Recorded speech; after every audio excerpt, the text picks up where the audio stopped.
புதுச்சேரியில் பழுதடைந்த வீடை சரி செய்ய வீட்டு வசதி வாரிய அதிகாரிகள் 9 லட்சம் ரூபாய் பணம் கேட்பதாக மக்கள் குற்றம் சுமத்தியுள்ளனர்.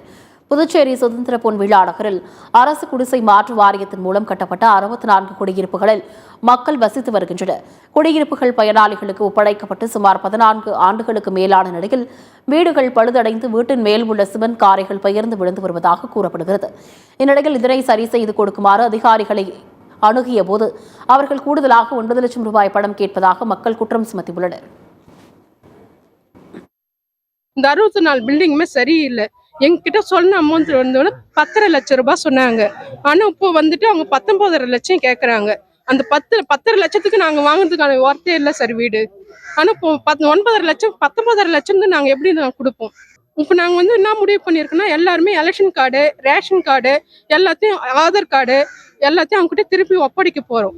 அதான் நாங்கள் இப்போ எல்லாமே பண்ணியிருக்கோம். எங்களுக்கு இதுக்குள்ளே இந்த ஒரு வாரத்துக்குள்ளே எங்களுக்கு எந்த ஒரு முடிவாவது வேணும். ஏன்னா இப்போ அடுத்தடுத்து எல்லாமே மழை காலம் தான். எங்கள் பிள்ளைங்களுக்கு என்ன வழி? அது எங்களுடைய கேள்வி.